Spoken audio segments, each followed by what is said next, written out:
안녕하세요. 복연TV 로잔으로 가는 길 이강일입니다. 안녕하세요. 저는 정희원 간사입니다. 또 만났네요. 반갑습니다. 아이고 반갑구만.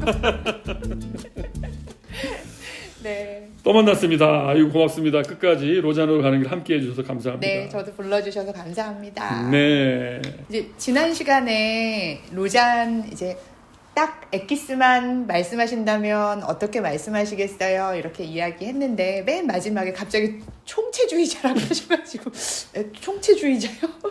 그래서 이 총체성이 아무튼 제일 중요한 개념 중에 하나인데 그리고 좀 어려운 개념이기도 해서 이 부분에 대해서만 좀 더 추가 설명을 해주시면 완벽 정리를 하고 이제 4차 대회를 맞이할 수 있을 것 같아요. 이렇게 해서 로잔 3차 대회를 총체성 개념 설명으로 마무리를 지을까 합니다. 네.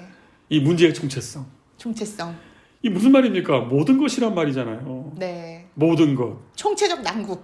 그러니까 뭐 난감하면 그냥 총체성으로 다 퉁치면 다 되는 것 같은 그 느낌. 아무것도 아닌 느낌. 누가는 비난해요.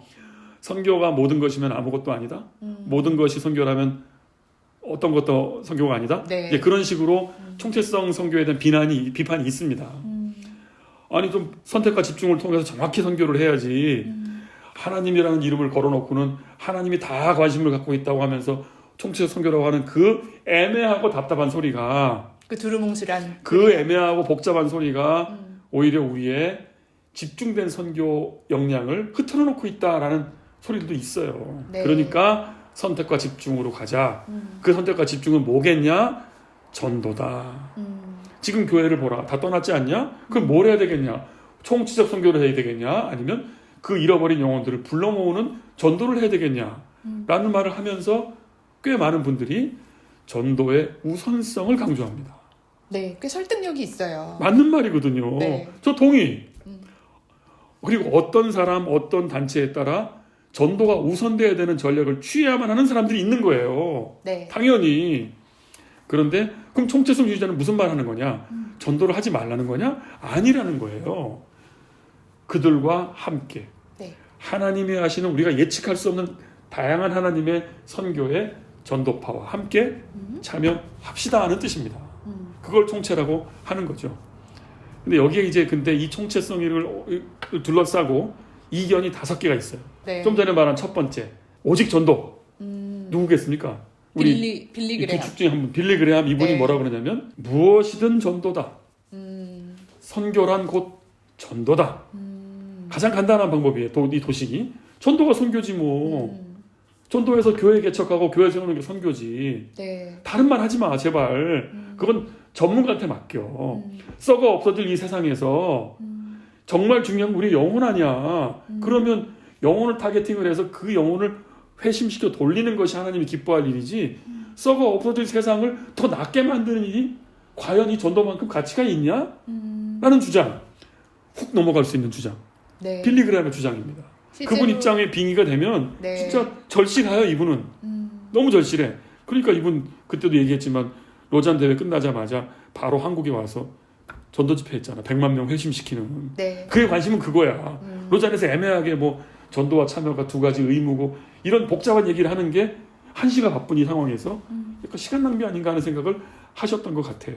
네. 이게 빌리파예요. 일명 빌리파. 복음의 긴박성. 전도가 곧 선교다. 네. 선교는 곧 전도다. 전도다. 간단하게 가자. 네. 한국에는 이 파가 다수예요. 네. 근데 로잔 덕분에 균열이 생겼어요. 소수파지만 총체파가 생긴 것이죠. 그 총체파 3명이 있습니다. 3명의 부류가 있습니다. 첫 번째 로널드 사이더. 급진 제자도 들어보셨어요? 네. 네, 로잔 언약 때 급진 제자도파를 존 스토트가 잘 중재함으로써 네. 사회 참여가 의무 하나로 올라가게 됐다 했던 그 축. 네. 그 축의 중심 인물 로널드 네, 사이더. 이분이 하는 말은 뭐냐면 복음 전도와 사회 참여는 같지 않지만 동등하다. 분명히 달라. 영역이 달라. 복음을 전한다는 거는 그 개인을 향하여 하는 거야. 사회 참여는 그 사회에다가 하는 거야. 달라. 구분돼. 그러나 동등해라고 말하는 게 로널드 사이더와 급진 제자도 그룹의 주장입니다. 이 주장은 로잔의 한 축이에요. 네. 물론 빌리 그레함도 한 축이에요. 근데 여기에 존 스토트가 무슨 말을 하냐면 아주 기묘한 설명을 합니다. 로널드 사이더랑 같은 것 같아요. 뭐라고 말하냐면 전도와 사회 참여는 구분되는 선교 영역이지만 두 가지의 비중은 동등하다. 거기까지 동의. 네. 그러나 복음 전도가 프라이머리하다. 더 본질적이고 우선적이다라는 말을 단서를 걸어버린 거야. 이 단서가 걸렸기 때문에 저는 스토트가 이 양자를 아우렀다고 생각해요. 네, 이런 거잖아요. A도 옳고 B도 옳아. 니네 다 맞아. 그런데 A 먼저 하고 B 하고 이런 건 거잖아요. 그런 것 같아요. 그럼 어쨌든 스토트는 분명히 사이더 편을 들어줬어요. 네. 전도 참여가 이제 선교 안으로 들어온 거예요. 그런데 전도가 프라이머리해. 그러면서 심지어는 한 걸음 더 나갑니다. 뭐라고 말하냐? 어떻게 프라이머리한다는 질문에 대해서 시간적으로 우선되는 게 아니라 매사에 개인 전도부터 하라는 말은 아니야. 뭐라고 하느냐? 논리적으로, 신학적으로, 이론적으로 우선된다라고 말해줍니다. 심묘막직하네요. 두 번에 걸친 거듭되는 이 중재를 통하여 오 하면서 딸려가게 만들어버려요. 저는 그래서 존 스토트의 입장에 더 가까워요. 네. 중재의 천재.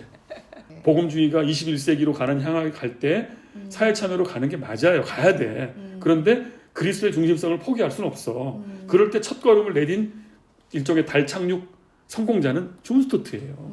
어쨌든 거대한 복음주의자들의 집단을 한 걸음 내놓을 수 있도록 이론을 만들었잖아요.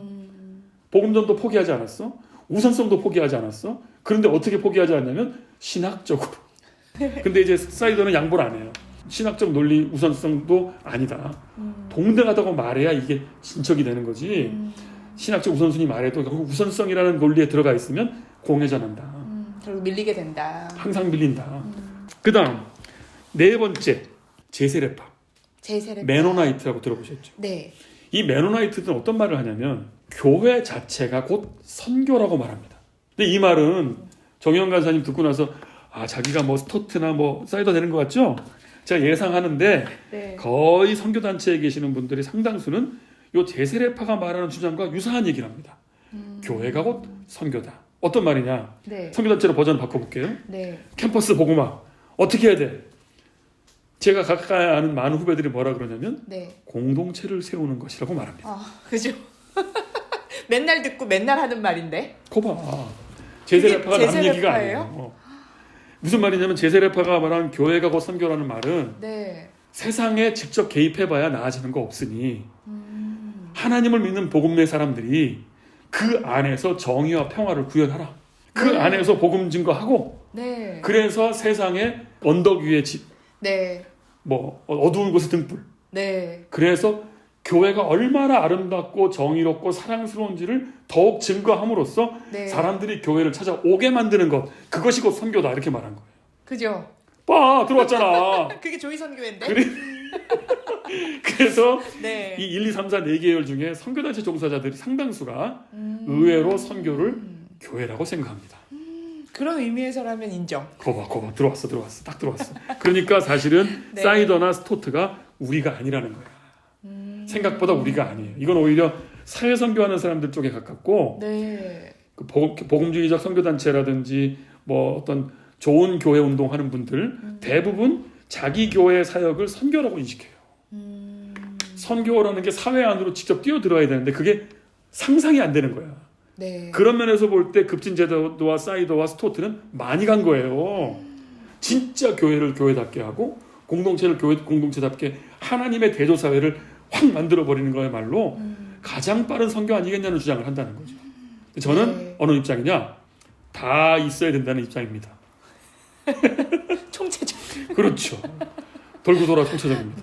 지금 여기까지 말한 이 4개의 부류가 네. 로잔에 속해 있고요. 로잔의 1차 멤버십입니다. 그리고 이제 친구이자 의식되는 라이벌이자 하는 그룹이 에큐메니칼이죠. 에큐메니칼은 어떻게 말하는 사람들이냐? 하나님 안 믿는 게 아니에요. 자유주의자가 아니에요. 전 그것도 억울해요. 아니 이 4개가 아니라고 자유주의자입니까? 그건 너무 부당한 일입니다. 에큐메니칼은 우리보다 앞서서 네. 뭐라 그럴까요? 신학과 신앙에 실험을 해낸 용기 있는 사람이라고 저는 생각해요. 1차적으로.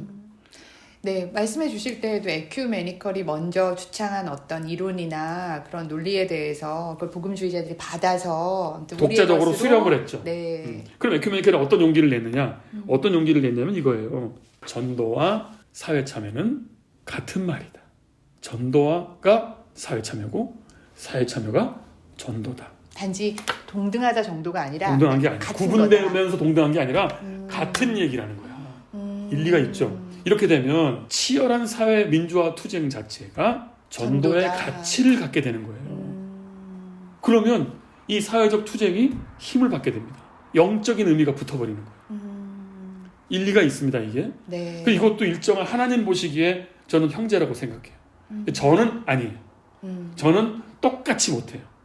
저는 복음주의자의 자리에서 영적으로 태어났기 때문에 저는 하나님과의 개인적 관계와 사회의 문제가 구분된다고 생각해요. 구분은 되는데 동등하다는 말에 동의합니다. 선교적으로 동등해. 아니 사람이 굶어 죽어 갔는데 뭘 어떻게 앞세우고 할 거예요? 다 필요해. 이 사람한테는 복지도 필요하고 말씀도 필요하고 다 필요하잖아. 그러나 그거를 복지도 전도고 뭐 전도가 사회참여고 그렇게 똑같이 붙이는 일은 전 못하겠어요. 그렇다고 제가 뭐 보수냐 진보냐 이건 보수 진보 얘기가 아니에요. 다른 얘기예요. 네. 그래서 에큐메니칼은 전도와 사회참여를 동일시한다. 빌리는 전도와 선교를 동일시한다.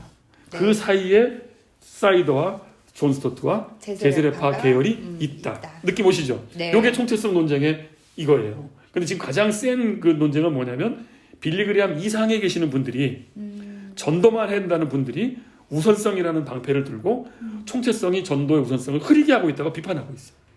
이 현재의 전선입니다. 총체성을 둘러싸고 최근에 느헤미야의 김동춘 교수님하고 제가 어떤 같이 그 공부를 한 적이 있었는데 이분이 이 로잔의 총체성에 대해서 잘 관찰하시고 비평을 해주셨어요. 왜 로잔의 총체성은 늘 맴돌고 있는가?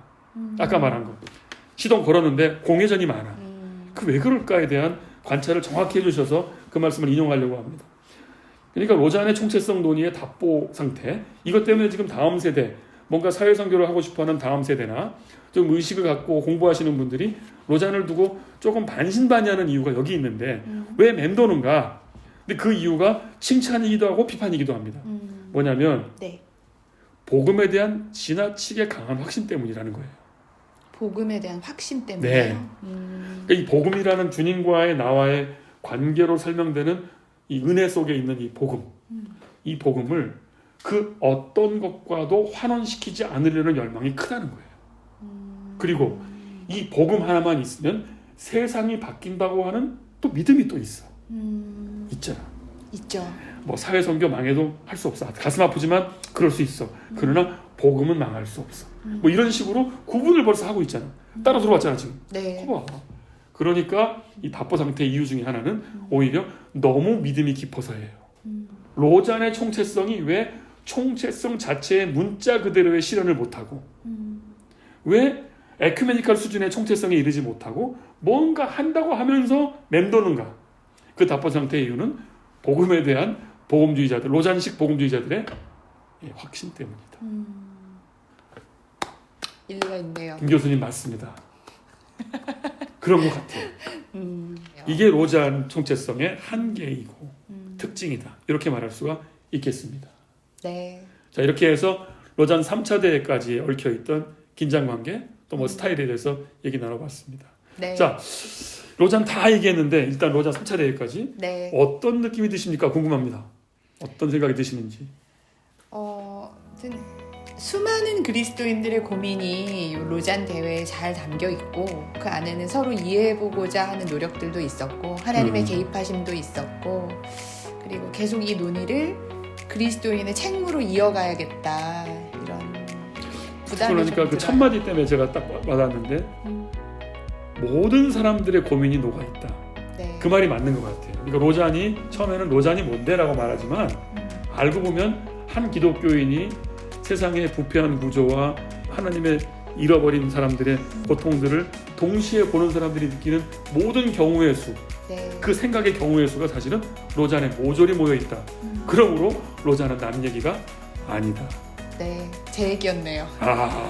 이렇게 해서 로잔은 정의원 간사의 이야기였다는 걸로 저의 이야기였다는 걸로 마치도록 하겠습니다. 감사합니다. 감사합니다.